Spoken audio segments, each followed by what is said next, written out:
Dear students, topic चल रहा था डिफ्रैक्शन और आज हम डिफ्रैक्शन का फर्स्ट क्वेश्चन स्टार्ट करने वाले हैं।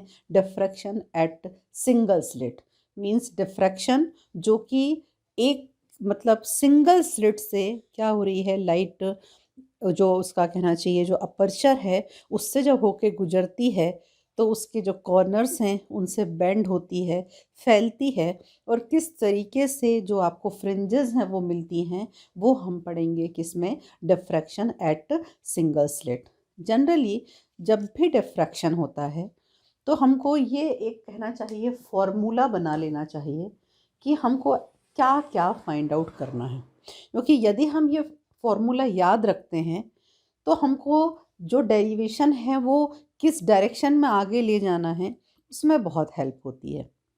तो क्या होता है, जैसे मान लीजिए ये कोई एक एक वेव है, ठीक है। तो इस वेव को जो जब भी ये आके एक्सिस को टच करती है, जनरली हम इसको क्या कहा करते हैं, फेज, यानी कि सब जिसको आप रिप्रेजेंट करते हैं कुछ इस तरीके से। ये आपकी फर्स्ट वेव है। एक और वेव है जो कि सेकंड है और जो लगभग इसी के साथ चल रही है, कुछ यूं ही बिल्कुल। इसका जो कहना चाहिए जो फेज है वो लगभग दोनों के क्या हैं, सेम है। ये इसकी सेम ये दोनों वेव को यदि हम देखें तो इन दोनों वेव्स में देखने में समझ आ रहा है कि इनके फेज में डिफरेंस जो है लगभग नहीं है, दोनों के फेज सेम है।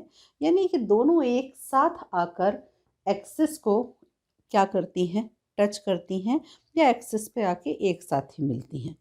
लेकिन यदि यही स्थिति कुछ ऐसी हो कि ये तो आपका फर्स्ट वेव हो और सेकंड इसका जो फेज है जब ये मिल रहा है, ये इसके फेज हैं, और जब सेकंड वेव आती है वो कुछ इस तरीके से आती है। देख के समझ में आ रहा है, जब ये एक्सिस को मिल रही है तो ये इसका फेज हुआ।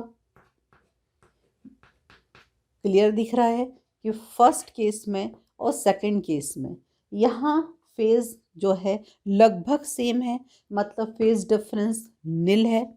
इधर देखने में समझ में आ रहा है कि दोनों के बीच में फेज में क्या है, डिफरेंस है। तो यहाँ अगर हम देखें तो इनका पाथ भी जो हमें दिख रहा है, रास्ता भी जो हमें दिख रहा है, वो भी क्या दिख रहा है, सेम दिख रहा है। जब रास्ता सेम है दोनों वेव्स का तो उनके फेज भी जो हैं लगभग क्या हैं, सेम है। जब रास्ते दोनों के थोड़े से डिफरेंट हुए, फर्स्ट के और सेकंड वेव के, तो उनके फेज में भी क्या आया, डिफरेंस आया। यानी यदि कोई वेव चलती है तो उसकी जो शुरुआत होती है, जो मैंने बोला कि फॉर्मूले के रूप में हमें जो चीज़ याद रखनी है वो ये है कि सबसे पहले तो हम ये देखें कि जो दो वेव हैं उनमें पाथ डिफरेंस क्या है। यदि पाथ डिफरेंस है तो पाथ डिफरेंस ऑटोमेटिकली किसको क्रिएट करेगा, किसको क्रिएट करेगा, फेज डिफरेंस को। तो path difference then phase difference. अब यदि फेज डिफरेंस होता है और पाथ डिफरेंस होता है और इन दोनों को लेते हुए जब ये आगे बढ़ती हैं तो चूंकि दो वेव्स होती हैं तो दो वेव्स का अलग अलग एम्पलीट्यूड होता है, लेकिन जब वो किसी एक पॉइंट पर मिलती हैं तो दोनों वेव्स साथ में मिलती हैं। तो उनका जो एम्पलीट्यूड होता है उसको हम बोलते हैं क्या, रिजल्टेंट एम्पलीट्यूड, है ना। रिजल्टेंट एम्पलीट्यूड मतलब यदि दो वेव्स हैं और उनका एक का A1 है एम्पलीट्यूड, एक का A2 है, तो रिजल्टेंट क्या होगा, A। क्यों हम A तक आए, क्योंकि हम इसके आगे भी जानते हैं कि इंटेंसिटी जो होती है वो डायरेक्टली प्रोपोर्शनल होती है किसके, एम्पलीट्यूड के स्क्वायर के। क्यों हम इंटेंसिटी तक आए, क्योंकि हम जानते हैं कि इंटेंसिटी यदि ज़्यादा है तो हमको ब्राइट फ्रिंज मिलेगी, ब्राइट फ्रिंज मिलेगी मतलब क्या मिलेगा, मैक्सिमा। तो यहाँ से हम क्या जा सकते हैं, किसकी तरफ जा सकते हैं, मैक्सिमा की कंडीशन की तरफ। और यदि हमको इंटेंसिटी कम मिलती है तो किस कंडीशन की तरफ जा सकते हैं, मिनिमा की कंडीशन तक। तो कुल मिला के जहाँ से किसी वेव का सफ़र शुरू होता है और फाइनली जिस डेस्टिनेशन पॉइंट तक वो पहुँचती है, और जो जो फिनोमिना होती हैं उनको मैथमेटिकली यदि हमें काउंट करना है तो हम उसको एज अ फॉर्मूला कैसे याद रखेंगे। तो अब हम आप उसको सिंबल के फॉर्म में बताती हूँ। सब first, path difference. First you have to find path difference, then phase difference, then resultant amplitude, then I means intensity, and intensity gives you two conditions: condition for maxima and condition for minima। और यही हमारी कहना चाहिए, यही हमारा उद्देश्य होता है या हमारा क्वेश्चन होता है कि यदि कोई डिफ्रैक्शन का फिनोमिना हो रहा है तो उसमें आप फाइंड आउट कीजिए कि वो कौन सी कंडीशन होगी जबकि हमको ब्राइट फ्रिंज मिलेगी, वो कौन सी कंडीशन होगी जबकि हमको डार्क फ्रिंज मिलेगी। तो जब भी आप ये डेरिवेशंस स्टार्ट करें तो उस समय आपके दिमाग में ये फॉर्मूला बिल्कुल क्लियर होना चाहिए। जिसके दिमाग में ये फॉर्मूला क्लियर होगा उसको डेरिवेशन कभी नहीं रटना पड़ेगा। अब हम आते हैं अपने क्वेश्चन पर। क्वेश्चन जो था वो था कि यदि डिफ्रैक्शन सिंगल स्लिट से होता है तब आपको ब्राइट और डार्क फ्रिंज कैसे मिलती हैं। सिंगल स्लिट का एक बहुत अच्छा एग्जांपल मैं आपको आपके रूम की खिड़की भी दे सकती हूँ कि मान लीजिए आपका रूम है और रूम में मात्र एक ही खिड़की है। तो एक खिड़की में क्या होंगे, दो उसके एजेस भी होंगे, कॉर्नर्स होंगे, चारों कॉर्नर्स, उन पर लाइट टकराएगी, बेंड होगी, फैलेगी, पूरे कमरे में डिस्पर्स होगी। कहीं उजाला होगा, कहीं ज़्यादा उजाला होगा, कहीं कम उजाला होगा, कहीं ब्राइट फ्रिंज बनेगी, कहीं डार्क फ्रिंज बनेगी। तो इस तरीके से अगर हम इसको डिफ्रैक्शन एट सिंगल स्लिट को समझें तो हम डायग्राम की मदद से समझते हैं। सबसे पहले हमने सोर्स से क्या हुआ, यहाँ से लाइट ने ट्रेवल करना शुरू किया, ये रेज क्या होने लगी, डिस्पर्स होने लगी। इनको हमने एक कॉन्वेक्स लेंस L1 लगाया। कॉन्वेक्स लेंस का काम ये होता है जो आने वाली रेज है उनको क्या करना, पैरेलल कर देना, सीधा कर देना। ये इनको पैरेलल कर देता है। पैरेलल करता है तो यहाँ हमें एक पोर्शन नज़र आ रहा है, ये दिख रहा है AB। ये बिल्कुल वही है जिसको हम बोल रहे हैं क्या, सिंगल स्लिट, या आप बोल सकते हैं वही रूम की एक खिड़की, या आप क्या बोल सकते हैं जो मैंने आपसे कहा था, गत्ते को रख के एक आपने अगर चाकू से उसको क्या कर दिया है, थोड़ा सा चीर दिया है, थोड़ा सा उसका क्या कर दिया है, छेद कर दिया है। तो ये जो यहाँ से, जहाँ से ये कहना चाहिए एक लाइट जो है यहाँ से क्या कर सकती है, एंटर कर सकती है। ये एक स्लिट टाइप की जो क्रिएट हुई है, इसको नाम दिया है आपने क्या, A से B।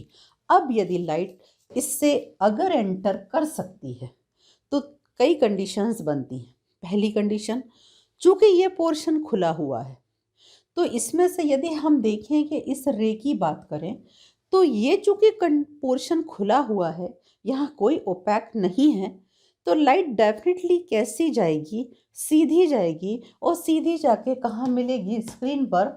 सपोज किस पॉइंट पे मिलती है, S डैश पर। लेकिन अगर लाइट इन दो कॉर्नर पर टकराती है, कॉर्नर पर टकराना, कॉर्नर पे मतलब एजेस हैं, और जब इन एजेस पे पड़ेगी तो वो क्या होगी, हल्की सी क्या होगी, बेंड हुई, और ये लाइट बेंड होते हुए ए से निकली और किस पॉइंट तक पहुंची, सपोज P पॉइंट तक पहुंची।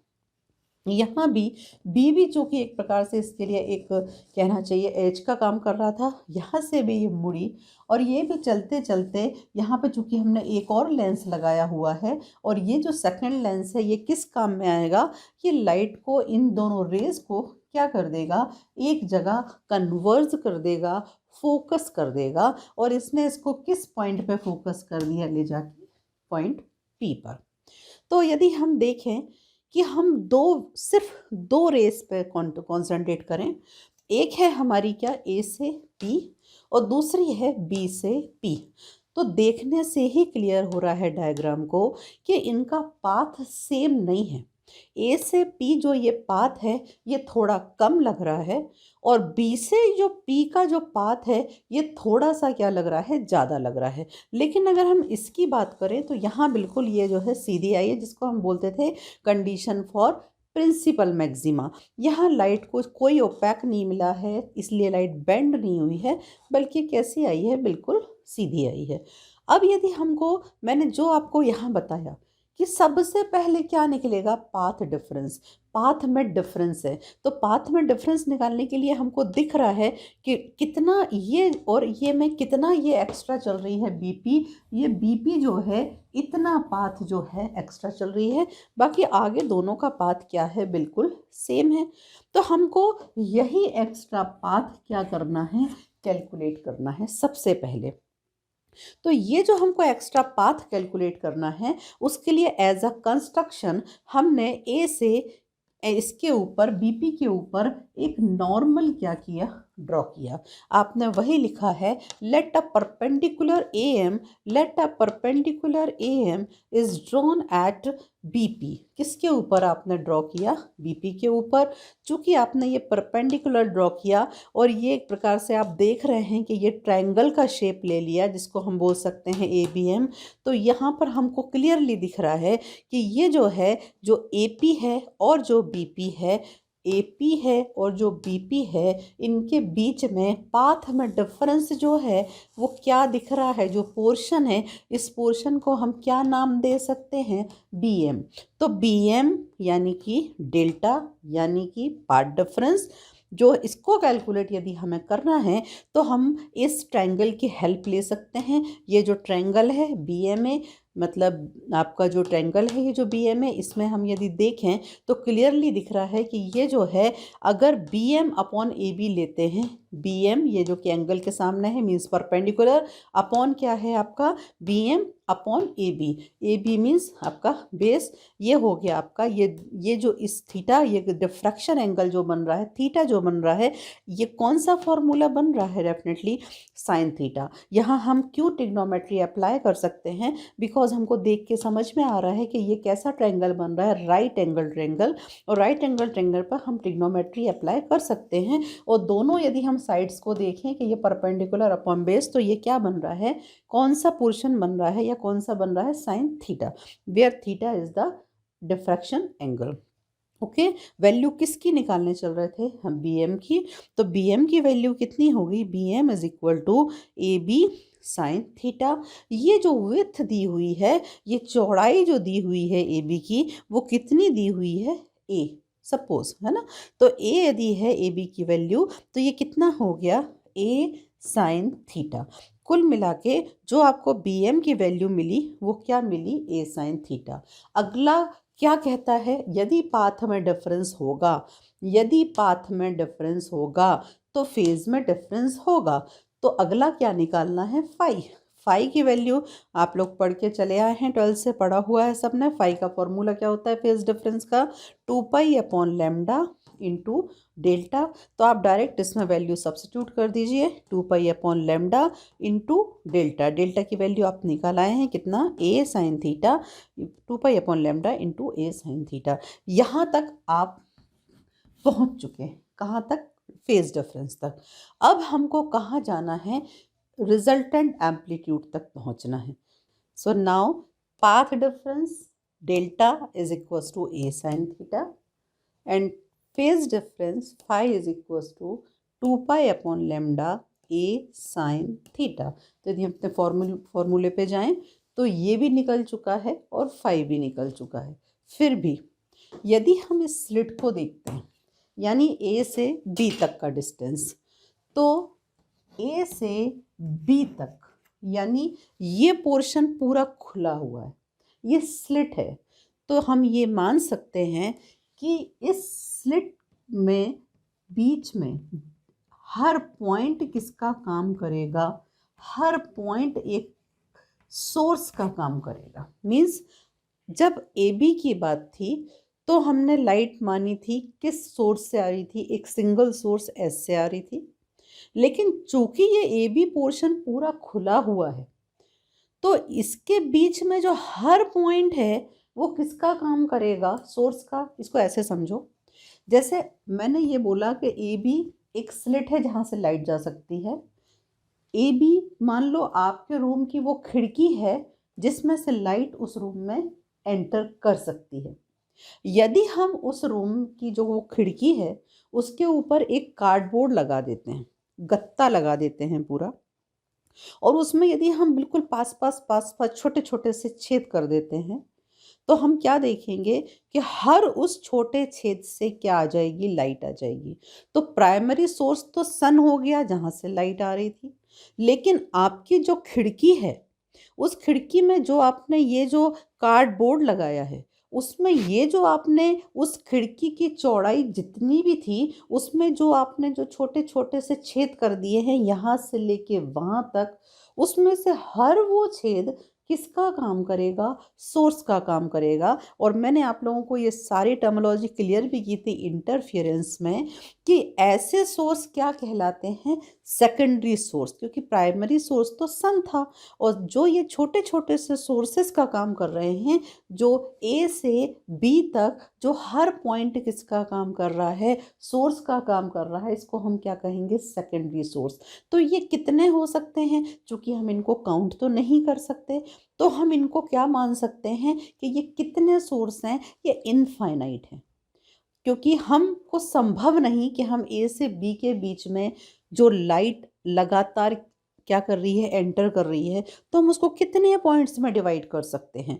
क्योंकि वो अनकाउंटेबल है तो हम उसको क्या बोल सकते हैं, इनफाइनाइट। तो यही बात आप कह रहे हैं कि let there are infinite point sources of secondary waves. Why secondary waves? I have cleared you already कि ये secondary क्यों है, because primary आपका sun था, secondary waves या primary आपका यहाँ पर ये source था। ठीक है, तो ये जो इनफाइनाइट है किस किस के बीच में, between A and B, between A and B. So इसलिए it can be divided into N parts. चूंकि अनकाउंटेबल है, नंबर हम नहीं ले सकते 2 4 6 8, तो हमने उसको क्या बोल दिया, कितने भागों में बांट सकते हैं कि ये जो छोटे छोटे से सोर्सेज हैं ये कितने हैं, लगभग एन है। अब इस हर सोर्स से निकल के, इस हर पॉइंट के सोर्स से निकल के लाइट किस पर पहुंच रही है, पी पे पहुंच रही है। सपोज इस पॉइंट से पहुंची, इस पॉइंट से पहुंची, इस पॉइंट से पहुंची, इस तरह से हर पॉइंट से लाइट निकल रही है और किस पॉइंट पे पहुंच रही है, पी पे पहुंच रही है। जो कि मैंने अभी जो ड्रॉ किया था वो 2 पॉइंट से किया था, सिर्फ किससे किया था, 2 कॉर्नर्स से किया था, ए से किया था और बी से। ऐसे हर पॉइंट से लाइट निकल रही है और कहाँ पहुंच रही है, पी पर पहुंच रही है। तो यदि हम फेज डिफरेंस टोटल निकालेंगे तो ये कहीं ना कहीं हमें सक्सेसिव या कॉन्जिक्यूटिव फेज डिफरेंस नहीं देगा। अगर हमको सक्सेसिव या कॉन्जिक्यूटिव निकालना है कि जो पी तक लाइट पहुंच रही है एक्चुअल में, वो सिर्फ ए और बी से, ठीक है ए और बी से तो बेंड होके पहुंची है, लेकिन उसके बावजूद भी कि इन पॉइंट सोर्सेज से भी लाइट निकल रही है और कहाँ पहुंच रही है, पी तक पहुंच रही है। यदि तो कॉन्जिक्यूटिव मतलब लगातार दो पॉइंट सोर्सेस, तो जो कॉन्जिक्यूटिव होंगे या सक्सेसिव होंगे, तो जो फेज डिफरेंस जो होगा between 2 successive points at P, successive मतलब ए और बी को आप सक्सेसिव नहीं बोल सकते, बिकॉज ए और बी तो क्या है, कॉर्नर यानी कि इनिशियल पॉइंट है और लास्ट पॉइंट है। लेकिन सक्सेसिव क्या होगा, सपोज ये फर्स्ट पॉइंट है तो ये सेकंड पॉइंट है, इन दोनों से पहुंचने वाली लाइट जो कि किस पे पहुंच रही है, बिंदु पी पर पहुंच रही है। ठीक है, तो सक्सेसिव जो अगर फेज डिफरेंस होगा, मतलब ये जो हमने फेज डिफरेंस निकाला है एक्चुअल में ये टोटल है, हमको निकालना होता है कि सक्सेसिव कितना होगा। तो सक्सेसिव कितना होगा, मतलब 2 पॉइंट से यदि लाइट पहुंचेगी तो उन दोनों के बीच में फेज में क्या डिफरेंस होगा। मैं आप लोगों को डायग्राम बना के बता चुकी हूँ पिछली बार कि फेज में डिफरेंस क्या कहलाता है। तो क्या होगा फेज में डिफरेंस, कि ये जो आपका टोटल है उसको आप किससे डिवाइड कर दोगे, एन से। क्यों एन से, क्योंकि इसके बीच में हमने कितने पॉइंट सोर्सेज माने हैं, एन। तो ये क्या हो गया, आपका फेज डिफरेंस आया था 2 पाई अपॉन लैम्डा ए साइन थीटा। तो सक्सेसिव कितना हो गया, n पॉइंट्स हैं तो 2a sign theta by lambda, इसको आप डिवाइड किससे करेंगे, n से। ठीक है, तो ये जो हुआ ये फाई हुआ। और अब बात आती है फिर आगे कि आपका डेल्टा निकल आ गया, फाई निकल आया। फाई को हमने थोड़ा सा क्या किया, मॉडिफाइड किया, कॉर्नर पॉइंट की बजाय एक सक्सेसिव पॉइंट लिया। और लास्ट में अब हमें किस पे आना है, ए पर आना है। तो देयरफॉर रिजल्टेंट एम्पलीट्यूड है ना, क्यों ए तक आना है समझ में आ रहा है ना, क्योंकि हमको अल्टीमेटली लास्ट में आई पे पहुंचना है and I is directly proportional to A square, तो एम्पलीट्यूड पर तो आना ही है। अब रिजल्टेंट क्यों बोला है इसको, रिजल्टेंट इसलिए बोला है क्योंकि यहाँ से कई छोटे छोटे पॉइंट से लाइट निकल रही है, पी पे पहुँच रही है। हर लाइट का अपना एक एम्पलीट्यूड है, A1 A2 A3 A4 A5 A6, अगर n है तो आप उसको जोड़ते जाइए। और लास्ट में लेकिन जो फाइनली पी पहुँच रही है उसको हमने क्या बोला, रिजल्टेंट। तो रिजल्टेंट एम्पलीट्यूड एट पी, ठीक है ना। वेक्टर डायग्राम मेथड आप लोग ऑलरेडी 12th में पढ़े हुए हैं कि यदि छोटे छोटे से वेक्टर जैसे उसके मोशन को हम वेक्टर के थ्रू ड्रॉ करते थे, उसका रिजल्टेंट किस तरीके से निकाले जाते थे, तो यहाँ हम उसका जिक्र नहीं करेंगे, वो अपने आप में एक अलग क्वेश्चन है। तो वेक्टर डायग्राम मेथड आपको बताती है कि किस तरीके से देते हैं रिजल्टेंट एम्पलीट्यूड। इसको हमने शो करने के लिए, लेते तो आर हैं, इसको शो करने के लिए हमने क्या लिखा हुआ है, थीटा। आर थीटा कितना हुआ, A sine N phi by two sine phi by two, ये आपने ऑलरेडी निकाला हुआ है फॉर्मूला पहले क्लासेस में, अर्लियर क्लासेस में। आप यहाँ पर ये डायरेक्ट रखेंगे। इसमें से ए जो है ये आपका रिजल्टेंट एम्पलीट्यूड है, फाई जो है फेज डिफरेंस है, एन जो है आपका जो है एन ऑर्डर है आपका, ये आपका फाई है, ये आपका जो सारी वैल्यूज़ हैं आप इसमें सब्सटीट्यूट कर सकते हैं। यहाँ ये फॉर्मूला ज़रूर आप डायरेक्ट यूज़ कर रहे हैं, क्यों कर रहे हैं, क्योंकि वेक्टर डायग्राम मेथड आप ऑलरेडी पढ़ चुके हैं कि जब भी बहुत सारे वेक्टर्स होते हैं तो उनका रिजल्टेंट हम किस तरीके से निकालते हैं, तो उसका ये फॉर्मूला है। ठीक है, अगर ये फॉर्मूला है तो इसमें आपके पास जो भी है आप उसकी वैल्यू सब्स्टिट्यूट कर दीजिए। आपके पास वैल्यू है इसमें से किसकी, फाई की, तो आप यहाँ पर अगर फाई की वैल्यू रखते हैं तो ए साइन, ठीक है ना, और ये जो है आपका n जो है n एज इट इज़ है, ये है। और जो फाई की वैल्यू आपकी टू कॉन्जिक्यूटिव वाली ये जो आई है, ये टू कॉन्जिक्यूटिव वाली वैल्यू आप यहाँ पे सब्स्टिट्यूट करते हैं। साइन ये आपका वही फाई बाय टू, कैंसिल होने में देखेंगे तो क्या क्या कैंसिल हो रहा है, यहाँ n से n कैंसिल हो सकता है, बाय टू है तो 2 से 2 कैंसिल हो सकता है, यहाँ पर भी 2 से 2 कैंसिल हो सकता है। तो रिमेनिंग क्या बचा आपका, a साइन, एन से एन कैंसिल हो गया है, 2 से 2 हो गया है, तो बचा है pi A sine theta, pi A sine theta by lambda sine, ठीक है। और ये बचा आपका pi A sine theta, pi A sine theta by क्या, एन लेमडा, ठीक है, ये आपका बच गया। अब इसमें से यदि हम देखें तो पाई जो है वो भी कांस्टेंट है, ए जो है आपकी स्लिट की विथ थी वो कांस्टेंट थी, क्योंकि स्लिट तो आपने एक बार जितना बना दिया स्लिट उसका विथ वही रहेगा। और जो आपका साइन थीटा है, इसमें से आपका जो थीटा है, ये जो एंगल है ये बस चेंज हो सकता है, बट ए बी के रिगार्डिंग तो फिलहाल ये भी कांस्टेंट है।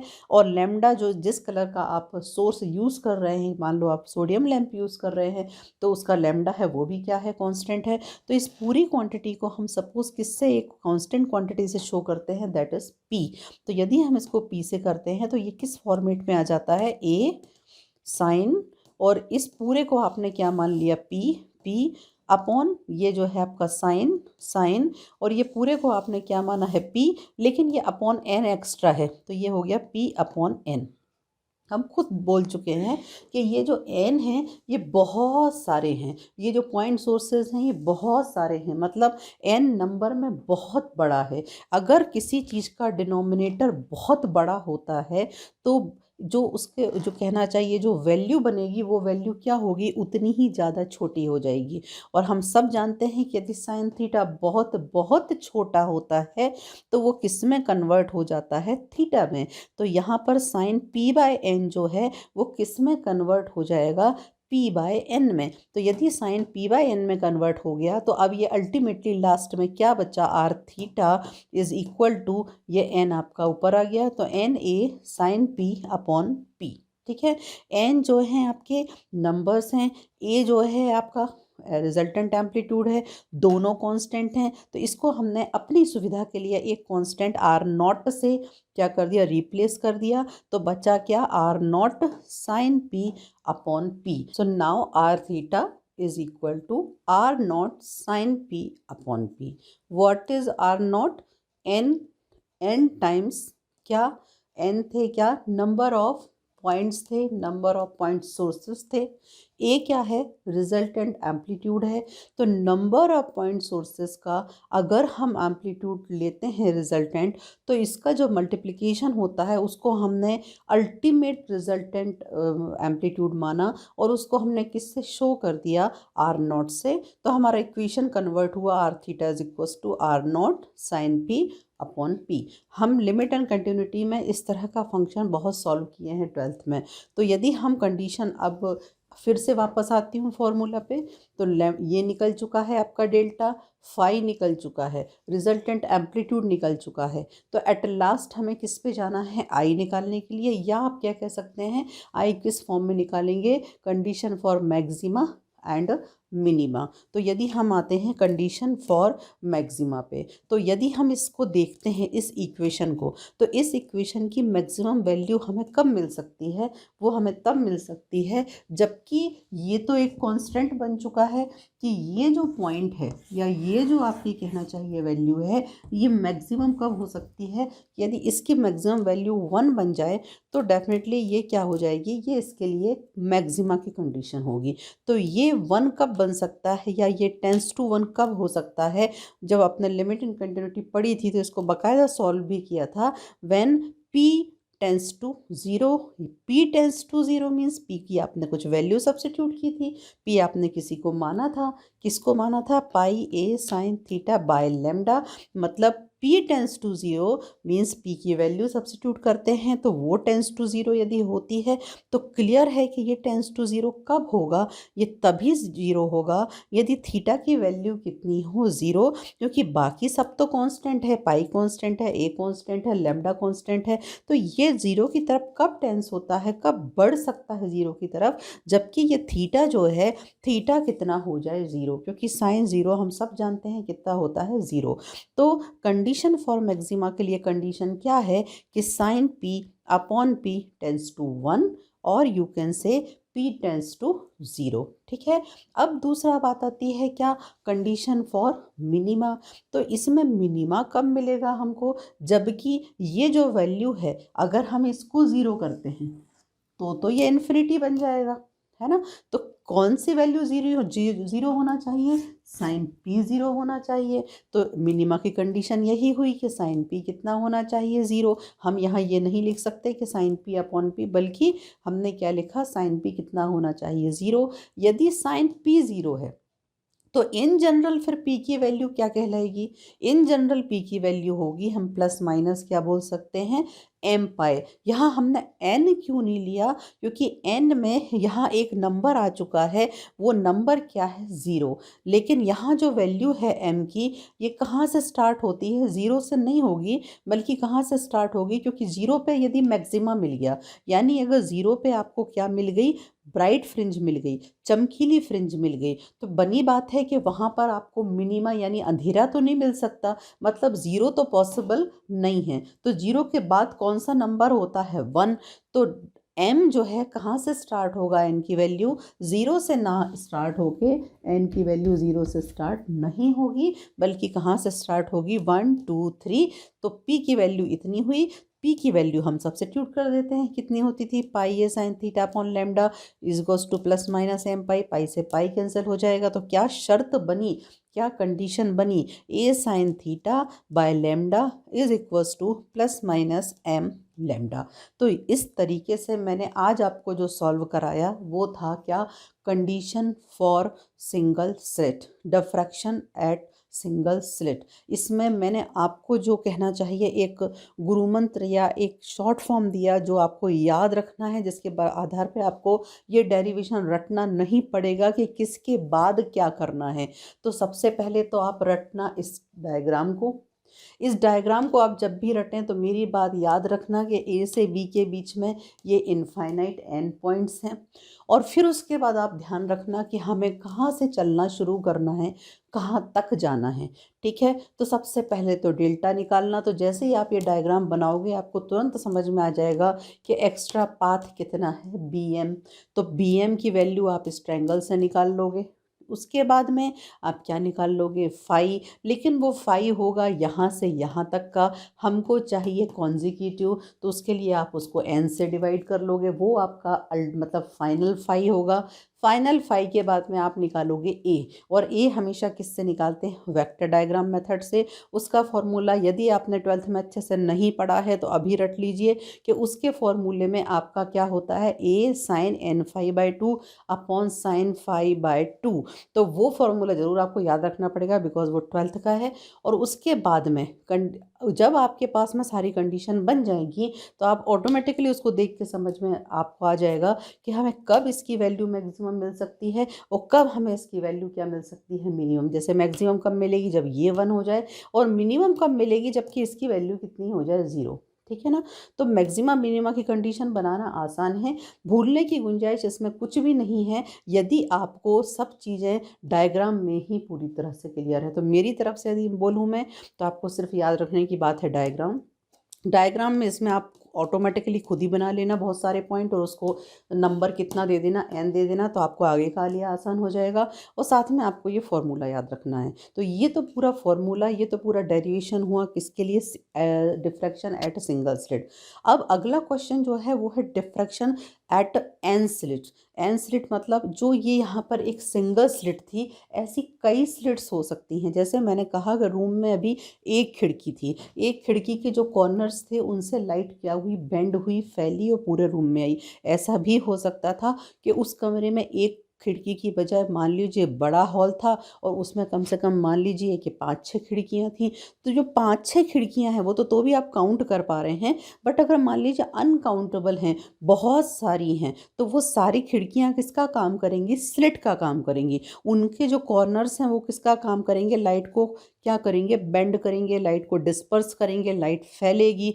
तो जैसे एक खिड़की से फैली थी ऐसी कई खिड़कियों से फैलेगी, अगर कई खिड़कियों से फैलेगी तो फिर रिजल्टेंट मैक्सिमा या मिनिमा क्या होगा वो फाइंड आउट करना, means diffraction at N slits. अभी था डिफ्रैक्शन एट सिंगल स्लिट। तो नेक्स्ट वीडियो में मैं डिस्कस करती हूँ आपसे वो वाला क्वेश्चन, यानी कि grating diffraction at N slit, जो कि काफ़ी इंपॉर्टेंट है एग्जाम पॉइंट ऑफ व्यू से। तो उस वीडियो में मतलब आपके एन स्लिट वाले वीडियो में आपसे फिर मिलती हूँ। तब तक इसको देखें, रिवाइज करें, क्योंकि बिल्कुल इसी को ही आपको एक्सटेंड करके ले जाना है, कहाँ तक, एन स्लिट तक। Thank you.